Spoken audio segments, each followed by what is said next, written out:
Sa kaderespeduhan niya, pininindigan na niya ang pagwawala at nagdampot niya si Bray. Sa galit niya kay Alan, naisip niyang gantihan ito sa pamamagitan ng pagpatol sa iba. And she must admit, it was fun to watch an aroused man. It aroused her too. It was fun while it lasted. The orgasm? Well, she knew what it was earth-shaking. But she was not happy about it. Magiging masaya lang siya kung si Alan naging kapiling niya kagabi, hindi ang isang estranghero. Isang bagay iyon na pinangarap niyang kay Alan lamang niya maranasan. Pero hindi na mangyayari pa iyon. Hindi nababalik si Alan. Hindi dito malalaman ang kanyang ginawa. At malaman man ito tungkol doon, matutuwa ba ito? Babalik ba ito sa kanya? Napailing siya. Sa kabila ng mga narinig niya sa kabila ng kung sino siya ngayon, hindi pala siya ligtas sa ganitong klaseng kabiguan. Hindi lang ang sakit ng pangiiwan ni Alan sa kanyang iniiyakan niya, kundi pati ang kanyang kahihiyan. Araw-araw makikita niyang awa sa mukha ng mga taong nakapaligid sa kanya. She could not bear that anymore. Ayaw na niyang lumabas. Dumilat siya. Isang ideyang nabuo sa kanyang isip. Bakit hindi? Tinapos niyang paliligo. Nagbihis siya. Lumabas ng silid. Ma'am, aalis kayo? Ani Esme. Oo, may mga tumawag ba? Si Miss Lapus po, tatawag daw po ulit siya. She nodded. Tawagin mo si Loloy, yung camera kamong gagamitin ko. Aniya. Sa layo ng narating niya at sa dami na napundar niyang ari-arian, hindi pa rin siya marunong magmaneho. Opo, may ginawa po akong sandwich. Thanks, Aniya rito. Hindi nagtagal nakahanda na sa labas ang Camry. Tapos na rin niyang kainin ang tuna sandwich na ginawa ng katulong. Sa main Loloy. Aniya sa tsuper. Almost an hour later, nasa Maven Tower na siya. Naroon ang main office ng Maven Group. It was their headquarters. Sonia, to my office. Aniya sa kanyang kanang kamay pagpasok niya. Yes, ma'am. Kasunod na niya ito. Isinara niya ang pinto. Hinubad niya ang kanyang suit jacket. Isinampay sa likod ng upuan. I have an important announcement to make. I want all my executives in the conference room ASAP. Ma'am? Napatang ito sa kanya. Do it. Pwede po bang malaman kung tungkol sa announcement? I'm selling. What? Call the lawyers too. What are you going to do? Tanong sa kanya ni Jewel, ang kanyang financial advisor. Travel. Tugon niya. Hindi nabawasan ng pagkamangha sa mukha nito. Presidente rin ito ng isang bangko. Their relationship started when Jewel was still a branch manager at pinuntahan siya nito para himuking mag-open siya ng account sa pinamahalaan nitong bangko. Nag-umpisa pa rin lang siya noon. Travel. For the rest of your life? Anito. I'll settle in some place peaceful and quiet. She answered nonchalantly. She sipped her wine. Nasa pasyo na sila ng kanilang bahay. Inanyayahan niya ito mag-dinner roon para masabi niya rito tungkol sa kanyang plano. Needless to say, lahat ay nashock sa kanyang announcement, pero hindi niya babaguhin pa ang kanyang desisyon. Nagsindi ng sigarilyo ang kanyang kaibigan. Look, I know our relationship is strictly professional. Still, sa haba na ng pinagsamahan natin, I'd like to think of myself as your friend. Bumuga ito ng usok. Lahat ng payo ko pagdating sa finances mo, pinakikinggan mo at hindi naman kita binigo, hindi ba? What are you trying to say? This time, I'm not telling you where to put your money. You have enough. Pati na magiging apo mo, hindi magugutom. Humit-hit ulit ito sa sigarilyo at nagsali ng wine sa baso.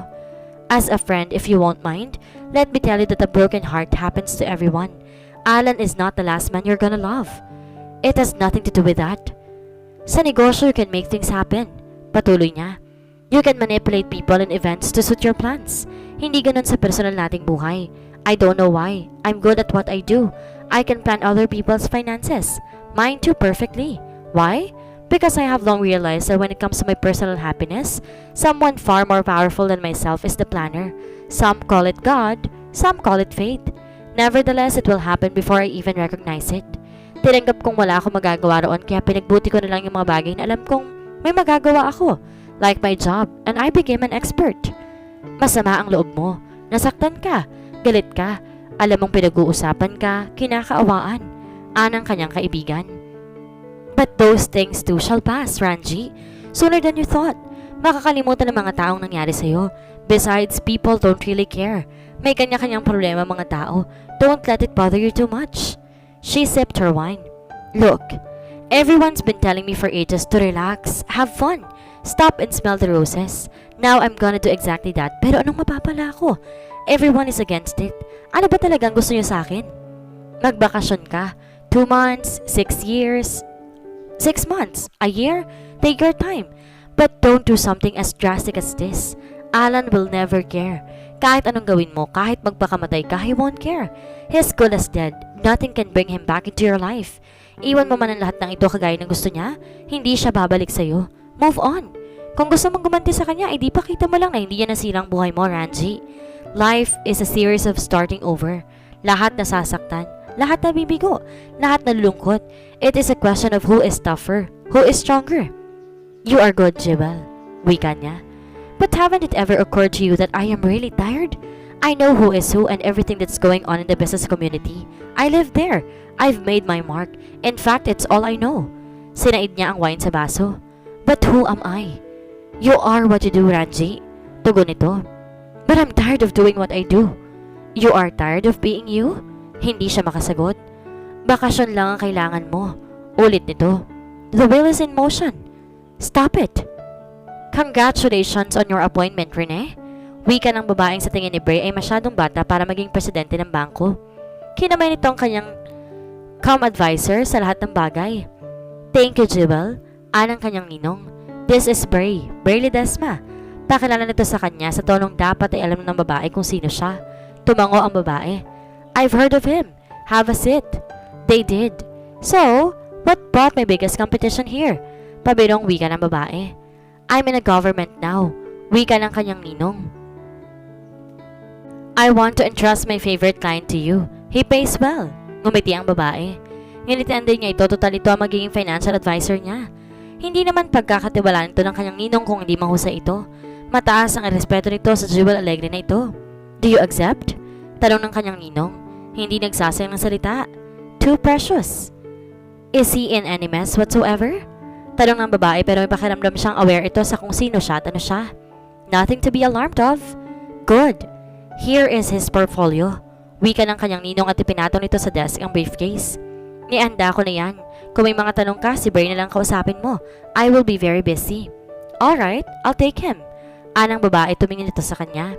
Aside from your expensive hobbies, Mr. Ledesma, what else do you do? Call me Bray. Aniya dahil hindi niya alam ang isasagot. Pero ano nga ba talagang ginagawa niya? Bumalik na naman sa kanyang isip ang lukalokang inuwi niya sa kanyang condo unit. Miniliit siya ng babaeng iyon. Binitin pa siya. Makita lang ulit niya yun naman ang bibitinin niya. Pati warik pa. Alright, Bray. Any business plans? Wala siyang plano dahil matatag pa ang negosyong minana niya sa kanyang yumaang papa at lahat na yata ng taong mahusay ang status ay naka-employ sa kanila. Wala naman siyang balak i-upset ang pamunuan kaya hindi na siya naghahangad na humawak ng kahit anong posisyon doon. Alam niyang mas makakatulong siya by staying away. The only thing that he was running was the foundation. Pero sa papel din lang iyon dahil madalang pa sa patak ng ulan sa Abril kung mapadpad siya doon. Alam ng mga tao roon at alam din niyang iligay ang kanyang papa, ang kanyang pangalan doon para masabing may ginawa siyang makabuluhan kahit papaano. At insecure siya roon. Alam naman niyang iba na ang pananaw ng mga tao ngayon. At hindi naman sa miyembro ng royal family at tagapagmana ng corona. Someone na hindi inaasahan ng mga taong maghanap buhay para mabuhay. But he was like that. A prince with nothing to do yet was too busy to think about it. At dahil insecure nga siya sa bagay na iyon, he lied to his new financial manager. I've heard about the Mavin Group, Aniya. Kumurap ito.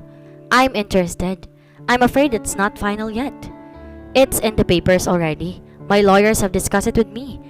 Pero ang totoo narinig lang niyang pinag-usapan niyon sa golf course. Well, Miss Escudero, the president and chief executive is having a personal crisis.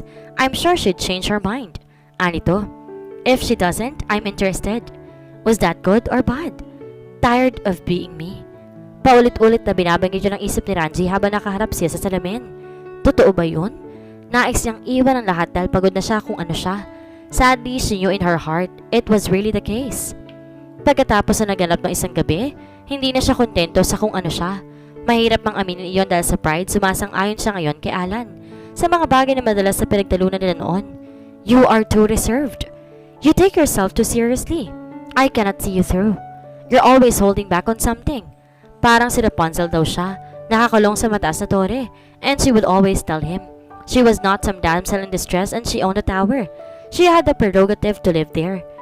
But remember that damsels in distress lived happily ever after, Alan would say. At ngayon, alam na niya ang ibig nitong sabihin. She may own the tower pero hindi naman nangangahulugang hindi na siya dapat lumabas o bumaba mula roon. So she did. She went out. She lowered her guard sa tulong ng alcohol, allowed herself to be vulnerable. Finally, she let go of all of her defenses. Too bad it was with a stranger, not with the man she loved. Still, the experience opened her eyes to what else the world had to offer. At handa siyang angkinin ng mga yon kahit wala na si Alan sa kanyang buhay. Ibibenta pa rin niya ang Mavin Group. Mali si Jewel. Hindi siya maubusan ng pwede niyang gawin. Or maybe she could just stay home and read all the books she intended to read. Or watch all the movies she never got a chance to watch. Smell all the flowers I never got to appreciate before. Maubos man ang kanyang pera, walang magdurusa kung hindi siya. Her parents were already dead. Lahat ng mga kapatid niya may kanya-kanya ng kabuhayan. Dahil lahat sila'y hardworking at driven. She was 28. She had lived too long in a cocoon. It was time to spread her magnificent wings. Napatingin siya at nagsimula siyang mag-apply ng makeup. Mas makapal sa kanyang nakasanayan. There was no need to wear the wig. Kinulot lang niya ng rollers ang kanyang buhok. Nasumpungan ni Bray ang sariling nasa bar malapit sa Grecian Urn. Malapit sa kinikitaan niya sa babaeng nambibitin. Ang excuse sa sarili, gusto niyang malibang, mag-unwind. Pero sino bang niloloko niya? Palagi naman siyang relax at libang. Ang gusto talaga niya ay magbaka sakaling makita siya ulit ng babae. Yun lang naman ang babaeng nakagawa sa kanya ng ganoon. Natural lang siguro na magpukaw ang kanyang kuryosidad. Isa pa, gusto pa niyang gumanti. Minsan na siyang nag-away sa jazz bar na iyon. It was typical. Pero natuwa siya na makita niya ang hinahangaan niyang banda nung una na mag-away siya roon ang siyang tumutugtog. Tumuloy siya sa bar, humingi ng beer. Iniinom niya yun na mapatingin siya sa gawing kaliwa niya. A woman was staring at him. You! Bulalas niya. Hindi napahindian ni Jewel ang kahilingan ni Sonia, ang kanang kamay ni Ranji. Umiiyak ito nang tumawag ito sa kanya. Obviously, bothered ito sa desisyon ni Ranji. Hindi lang dahil para sa sarili ko. Alam ko naman ang kakayahan ko. I can find work anywhere. Pero paano yung iba na yung malilit na empleyado? Wika nito. Isa pa, hindi lang naman boss ang turing ko kay Ranji. Mahal ko siya bilang kaibigan. Pinagsilbihan ko siya dahil naniniwala ako sa kanya. Dahil mabuti siyang tao. Nasasaktan ako para sa kanya. Alam ko ang nararamdaman niya. Napabuntuhin niya siya. She knew exactly how she felt kaya pumayag siya makipag-meeting dito at pang-officers ng Mavin Group. Sa isang hotel dinaos ang kanilang meeting. 10 silang dumalo, 6 silang babae, 4 ang lalaki. Bawat isa ay nagpahayag ng damdamin tungkol sa desisyon ni Ranji at nang matapos magsalita ang mga iyon, iisa naging konklusyon nila. Iba-iba man ang paraan ng kanilang pagpapahayag. Ranji is a gifted person, intellectually. Wika ni Mr. Ocampo, head ng personal department. He was in his 40s pero parang gugustoy ng sino mang tawagin itong lolo. He was grandfatherly. It was hard not to like him. She told me once she learned to read at 4, but that was after she learned his basic math. That placed her well over and above her playmates. Ibang interest niya kaysa karaniwang bata, so we could presume she felt very isolated as a child. Her parents, well, kagaya ng pangkaraniwang magulang, they were probably thrilled at their daughter's abilities, encouraged her to study more, not quite realizing that Ranji was lonely. Tumango silang lahat. Perhaps that would explain their attachment to Alan, more like an obsession actually. Wika niya. And she is not well equipped emotionally to deal with his betrayal. Alan was her first and only boyfriend. Wika naman ni Alice, a sales supervisor.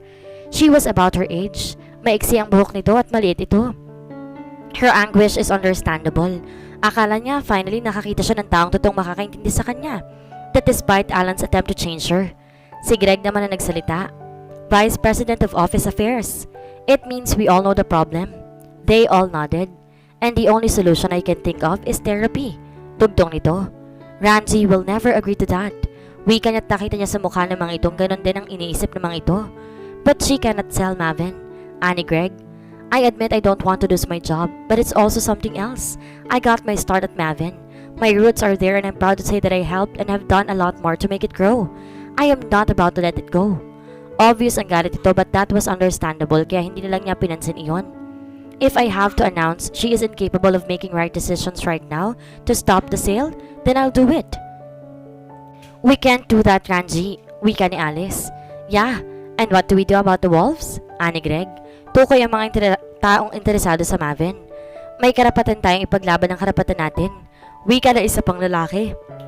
You cannot go to court. That is the last thing Ranji needs right now. But we have to do something. Giit ni Greg. Isang babaeng taga-sales department din na nagtaas ng kamay. I know it sounds foolish pero ano kaya kung kausapin natin si Alan? Na ituloy ang kasal ni Ranji? Ani Alice. Alam naman nating sa umpisa pa lang, ill-suited sila sa isa't isa. It's just an idea. Wika ng babae. Nagsalita na rin si Amy, sekretary ni Greg. Ang solusyon lang na alam ko sa broken heart ay bagong papa. She was feisty and gregarious, once rumored to be having an affair with her boss. Bagay na nakaapekto ng labis kay Ranji noon at pinagalitan talaga nito ito. Kamuntik na nitong tinanggal ng babae sa trabaho. Naawa lamang ito rito ng bandang huli. Kaya siguro konti lang may simpatya sa kanyang kaibigan. Well, why not? Sang-ayon ni Greg sa sekretary nito. She wondered kung may relasyon pa rin ng mga ito. Nagpatuloy ito. Kung yun ang kailangan para mag-isip siya ng tuwid. Napansin itong matatalim ng mga titig nila. Hey, don't get me wrong ha. I care about Ranji as much as anyone here. I'm just pissed off. Actually, you may have a point. Wika ni Alice. Napatunga nga siya dito. Tumingin ito sa kanya. Ranji needs to be happy again. Yun lang ang solusyon sa problemang ito. Hanggat hindi nangyayari yun, wala nang nangyayari sa let's play matchmaker, ani Amy. Excited. Kanina nyo imamatch si Ranji? Tanong niya, kabado. Nainis siya dito dahil sa ganoon napunta ang kanilang meeting. Well, ani ang all out sa ideya. Ranji is bright, smart, rich, beautiful. Her only problem is she doesn't know how to have fun. Ihanap natin siya ng lalaking matalino rin at mayaman para hindi ma-insecure sa kanya. Siyempre dapat gwapo rin. Mas gwapo kay Alan. Ani Amy. Someone who won't easily be intimidated. Confident. Maybe a macho man. Ranji needs someone tougher than her, but he must also be sophisticated. Who do you have in mind? James Bond? Patuyang wika ni Greg. Humagikik si Amy. Maybe Prince Charles. Lalo nadagdagan ang kanyang discomfort because she was starting to agree with the idea.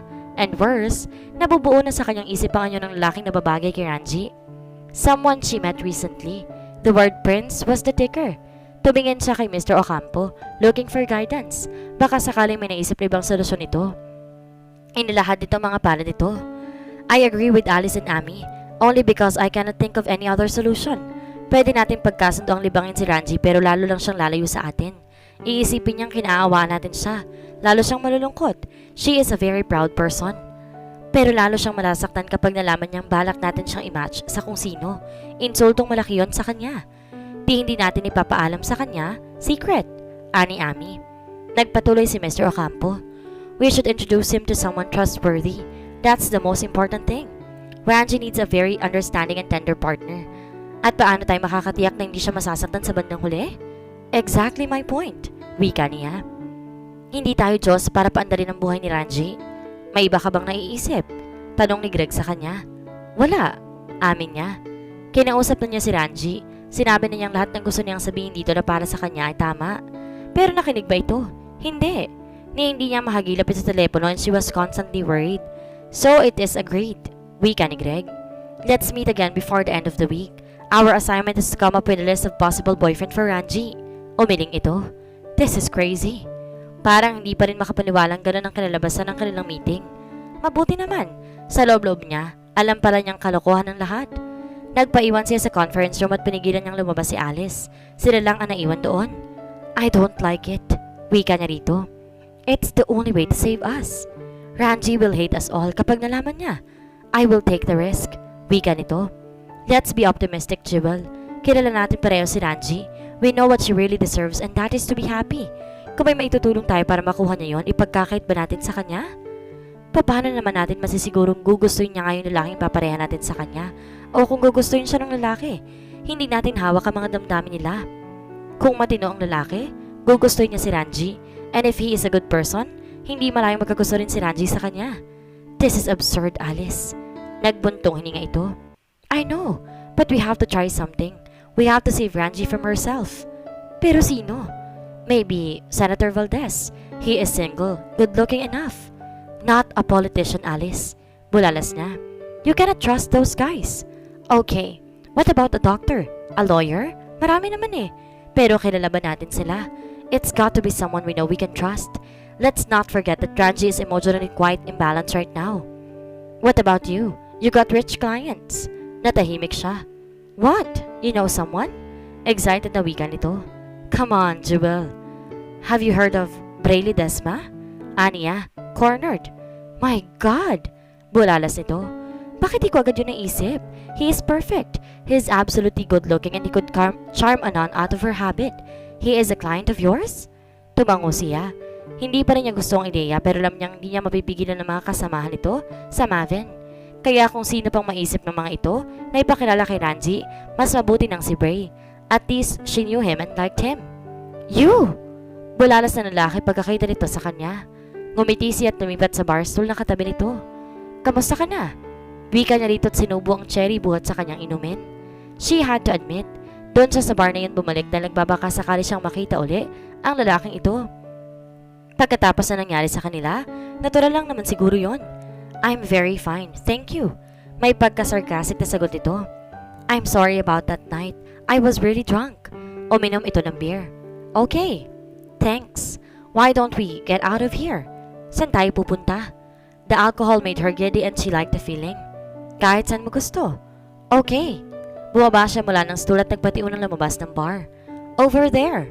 Itinuro ng lalaking kotse nito. Nasaan ang patrol? O marami ka talagang sasakyan? Pinagbili ko na. Bakit? Bago pa yun ah. My. Sa lahat ng lasing, ikaw lang ang matalas ang memorya. Napangiti siya. Ganoon naman talaga ang kanyang memorya nung bata pa siya. Kahit isang beses pa lang niya nakita ang isang bagay, sa ulado na niya mga detalye niyon. Bakit mo binenta? Because I'm gonna get myself a TD4 freelancer. Binuksan nito ang pinto ng kotse nito. Sumakay siya. Range Rover. Wika niya pagkasakay. Napamulagit ito sa kanya. Yeah, you like them? Anito. No, naririnig ko lang. Hindi lang niya masabi na sa ganong sasakyan siya pinangalan ng kanyang papa. Akala nito'y lalaking pinanganganak ng kanyang mama. Her father wanted to call the new baby Ranger after Range Rover na dream car nito. Babae pala siya kaya Ranji na lang daw, which was the car's nickname really.